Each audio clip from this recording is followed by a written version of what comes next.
À 1h30 du matin, la police a reçu un appel téléphonique de la part d'Astrid, la serveuse du bar Judas, pour signaler un meurtre. Dans la cave du bar, un corps a été retrouvé poignardé au cœur contre une porte de sortie de secours fermée. La plaie est assez grande et profonde pour laisser croire que l'arme du crime est un gros couteau de cuisine. Mais l'arme du crime a disparu. Constat. Eh bien, aucune trace ne laisse penser que le cadavre a été déplacé.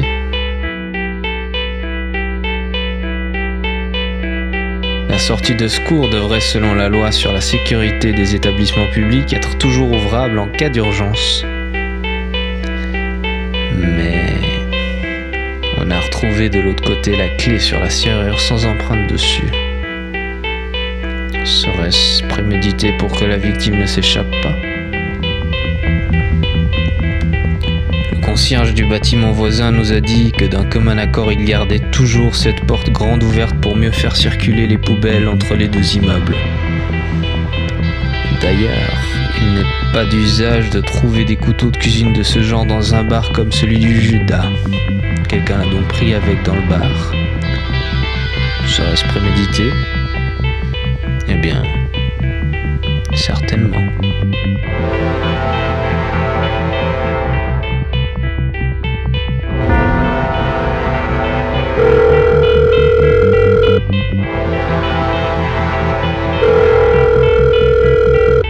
Oui, commissariat de police, bonsoir. Allô ? Oui, il y a un mort dans la cave de monde.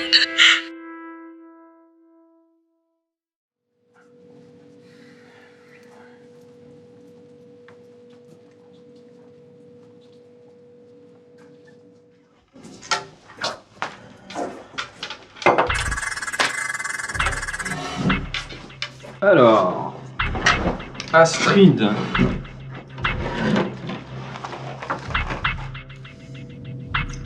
Pourquoi est-ce que la porte de secours était-elle fermée ? Parce que vous savez, on a retrouvé votre clé sur la serrure, et d'après le concierge, il n'y a que vous deux qui disposez d'une clé qui permet d'ouvrir cette porte. Vous savez que c'est très grave, c'est punissable par la loi. Vous risquez très gros. C'est pas moi qui l'ai fermé en tout cas. D'ailleurs, je me suis rendu compte que j'avais perdu les clés de la cave quand j'y suis allée et que j'ai découvert le corps. On me l'a certainement volé, mais je sais pas quand ni comment. Est-ce que vous connaissiez la victime ? Jules ? Oui. C'était un habitué, tous les soirs il était là. Vous pourriez estimer l'heure à laquelle vous l'avez vu pour la dernière fois ? Je dirais une demi-heure avant la fermeture. Est-ce que vous le connaissiez bien ? Vraiment bien ? Est-ce que vous savez s'il avait un problème particulier avec quelqu'un, par exemple ? Personne lui reprochait quoi que ce soit. Tout le monde l'appréciait. C'était un type adorable. Un homme assez ordinaire. Merci. Tu peux y aller. Je vous laisse suivre mon collègue et nous vous rappellerons plus tard. Merci.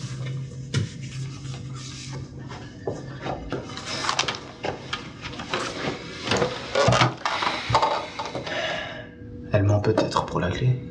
Faudrait garder un œil sur elle. À qui le tour ? Ah oui. C'est la femme de la victime. C'était un jeune couple. Ils étaient mariés depuis 2 ans. Je te la laisse. Si généreux de ta part.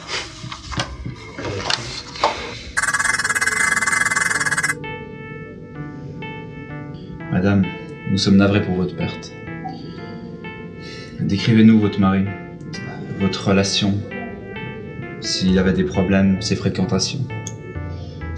Mon mari était très gentil, un homme bon. Mais il chérissait ses espaces de liberté, surtout ses soirées au bar, auxquelles il se rendait chaque soir, depuis bientôt 6 mois. Il ne manquait pas une occasion de retrouver ses 2 larrons. Est-ce que vous les connaissiez bien ? Ulysse, je ne l'ai jamais vu en personne. Et David, je l'ai rencontré quelques fois. Il sonnait chez nous et ensuite il partait au bar avec mon mari. J'ai une photo où on peut les voir les trois dans ce fameux bar. Côte à côte, je vous la passe.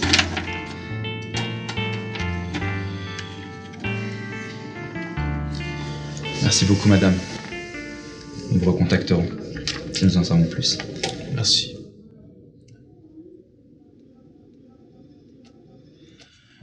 Il me semble plutôt honnête.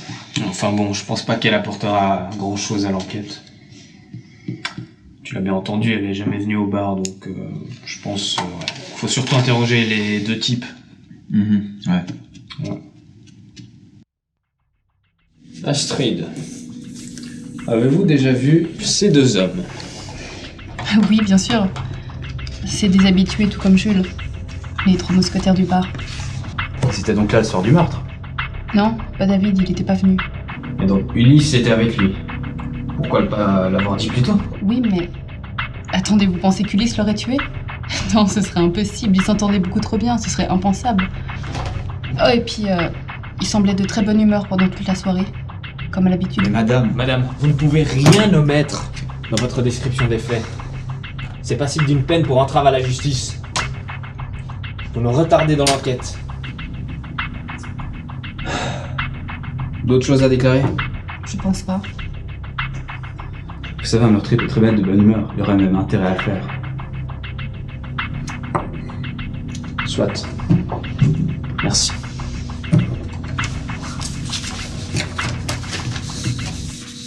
Je la sens pas celle-là. Elle est vraiment pas nette. David n'est pas venu ce soir-là. Mais vu ce que nous a dit l'épouse, ça paraît un peu inhabituel, non?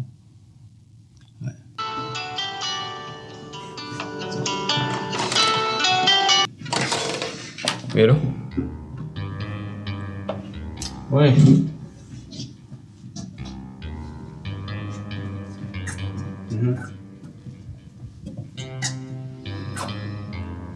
D'accord.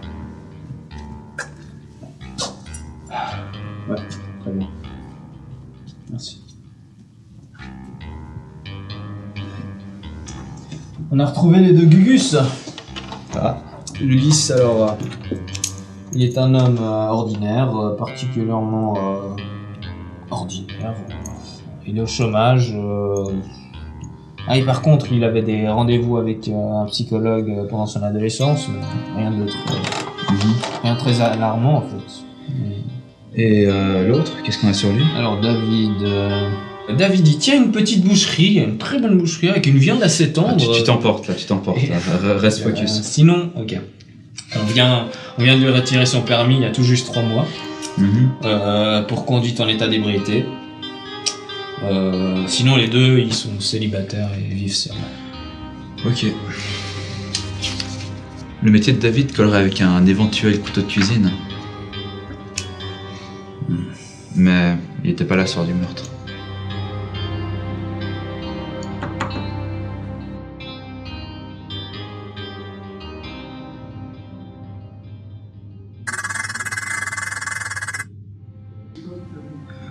Avec Ulysse, vous étiez de très bons amis de Jules. Vous étiez aussi des habitués inconditionnels du bar. Pourtant, vous n'étiez pas ce soir-là. Est-ce que je peux vous demander pourquoi? C'est vrai, j'y étais pas, je suis resté chez moi. J'ai décidé de changer l'alcool pour un bon petit livre.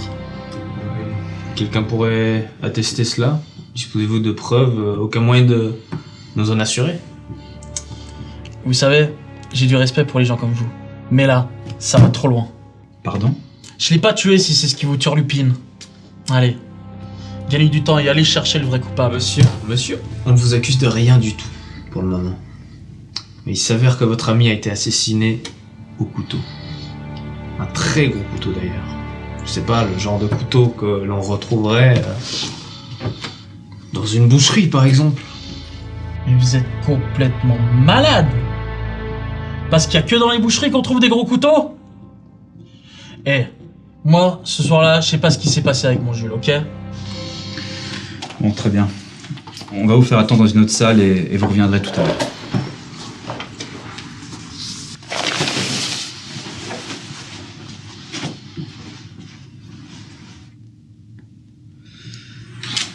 Son alibi est peu convaincant, mais ça reste plausible. Ouais. Ulysse, c'est ça? Vous êtes la dernière personne à avoir vu Jules ce soir-là. J'aurais donc quelques questions à vous poser. Quand êtes-vous arrivé? Qu'avez-vous fait durant la soirée? Est-ce que vous étiez seul avec lui? Et enfin, à quelle heure est-ce que vous êtes parti? On arrive ensemble vers 9h30, je dirais. On a bien vu. Moi, je suis reparti tout seul vers minuit et demi. Lui, il doit encore aller aux chiottes. Et je l'ai pas revu. Votre ami David n'est pas venu ce soir-là. Est-ce que vous sauriez pourquoi? Il devait être crevé, je pense. Il avait des problèmes à la boucherie ce jour-là. Quel genre de problème? Bon, je n'en sais rien, les aléas du boulot. Et concernant la serveuse, est-ce que vous auriez des choses à nous dire sur elle? Une chouette fille. Elle nous offre souvent des verres. Bon, je peux y aller? Pour le moment, ouais. On vous rappellera, merci.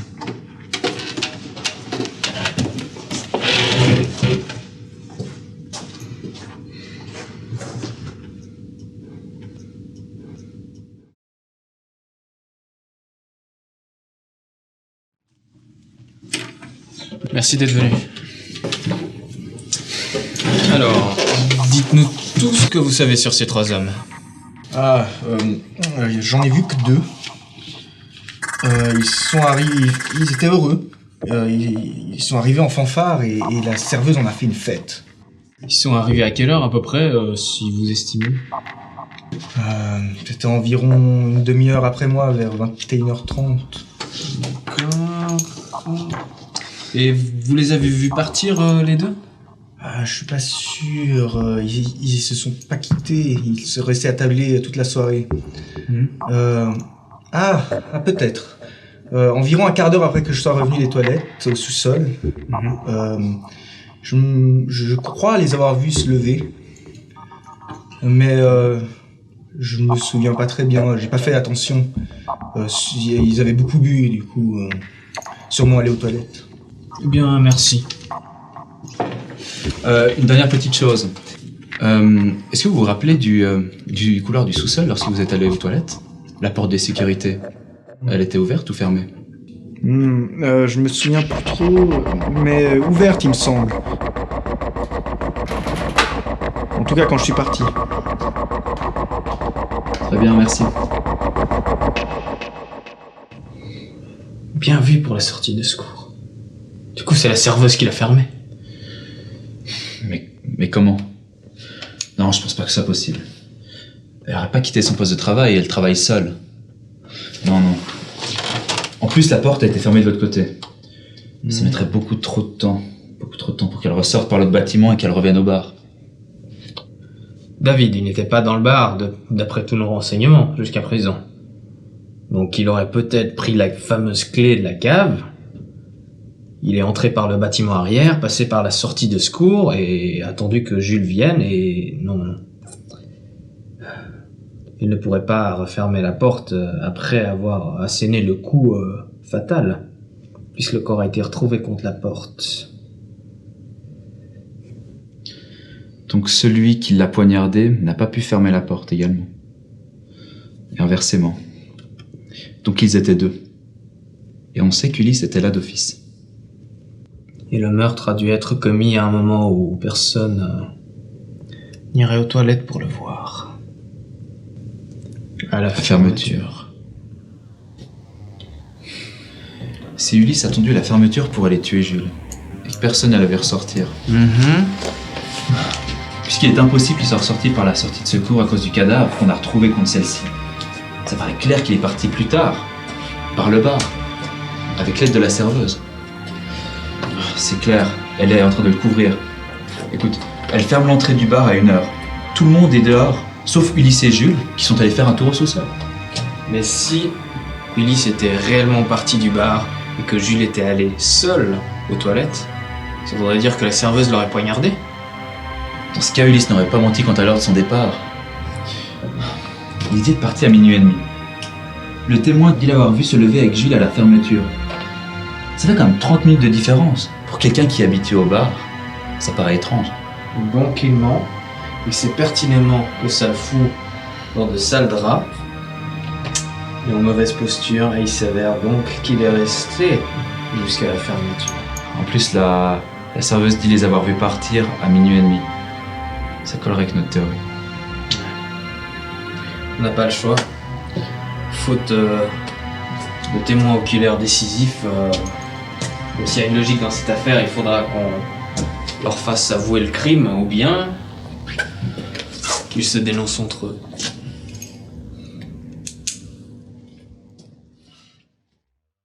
Donc vous n'êtes pas allé aux toilettes en même temps que lui en fin de soirée? Non. Vous en êtes sûr? Puisque, d'après les témoignages, vous seriez resté jusqu'à la fermeture. C'est-à-dire 1 heure. Ça va ou quoi? Vous nous aviez dit que vous étiez parti à 00h30. Je vais pas rester braqué sur ma montre pendant toute la soirée.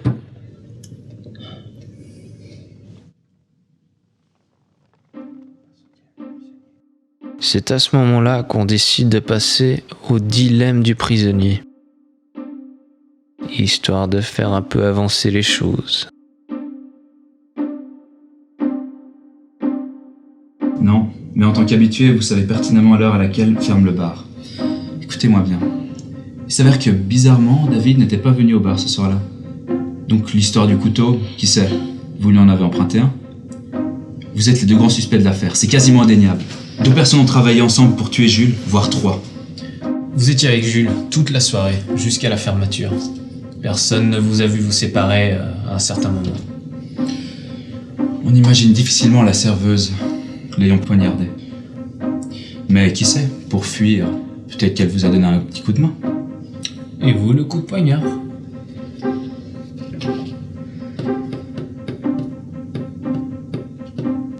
Quant à vous, vous lui avez prêté un couteau de boucher, qui, d'après l'autopsie, correspond justement au type d'ustensile qu'on peut trouver sur votre lieu de travail. Faites-vous vraiment confiance en votre ami? Voici les options. Vous pouvez vous taire et écoper chacun 5 ans de prison. Ou bien, vous vous accusez l'un et l'autre, et là, vous finirez tous les deux 10 ans derrière les barreaux. Ou encore, soit l'un de vous accuse l'autre et l'autre ne dit rien. Dans ce cas, celui qui n'a rien dit se prend 20 ans d'incarcération pour meurtre avec préméditation, alors que celui qui a accusé l'autre est immédiatement libéré. Vous êtes sérieux? Vous avez meilleur temps d'avouer votre crime si vous pensez que votre ami pourrait vous trahir, histoire de vous accorder une grâce réduisant un peu votre peine.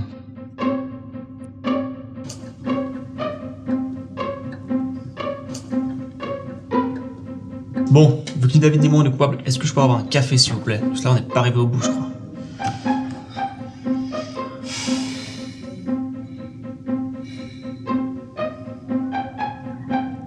Il y a du sucre, le café.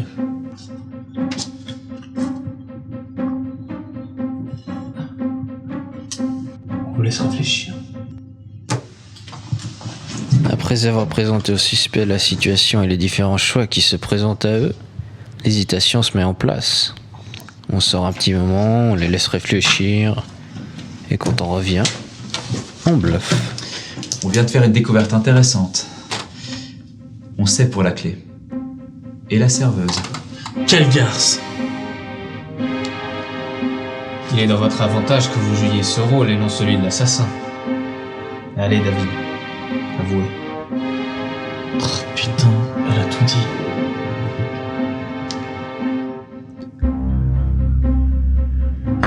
Je tenais à vous préciser que David a dénoncé la serveuse.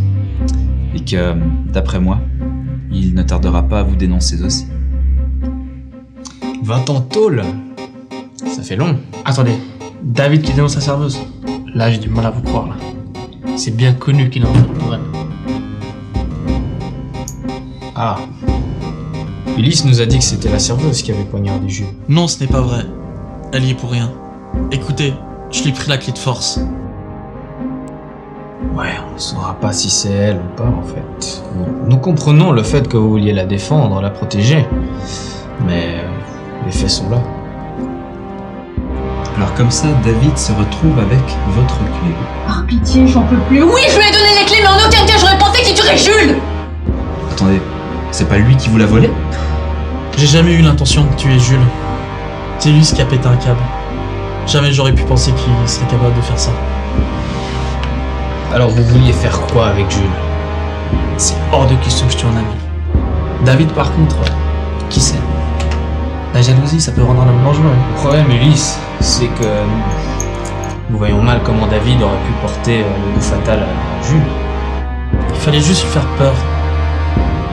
Pourquoi est-ce que j'ai demandé à se tarer? Mais pourquoi? J'avais une liaison avec Jules. Et David m'a appris que c'était un homme marié. Elle m'a demandé de lui donner. Une bonne leçon. Ok, je vois l'avocat. Bien, nous y sommes. Vous pensiez que la serveuse méritait quelqu'un de mieux, non? Quelqu'un comme vous?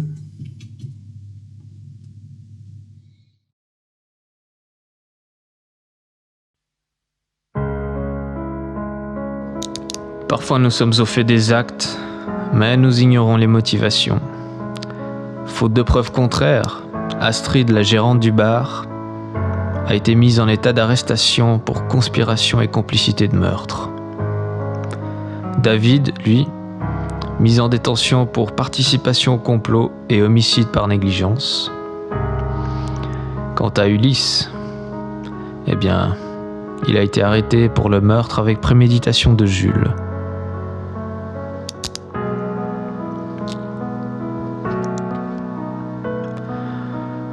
De plus, annoncer à l'épouse du défunt que celui-ci la trompait n'était pas une tâche facile.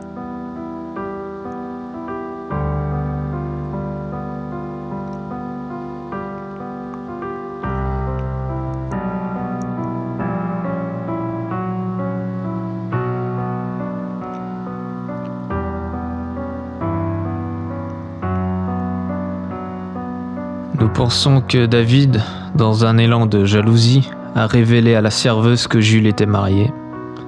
Elle a profité des sentiments que David éprouvait pour elle pour se venger de Jules. David fait l'erreur de demander de l'aide à Ulysse.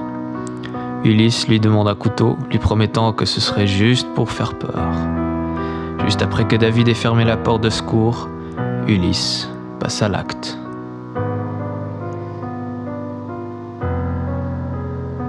Au final, c'est une histoire de cœur. Jules, la victime, le cœur poignardé. David et Astrid, la serveuse, les deux cœurs blessés. Le cœur de l'épouse du défunt, doublement brisé. Et puis vous allez sans doute me demander pour Ulysse. Eh bien, c'est le diable, je suppose.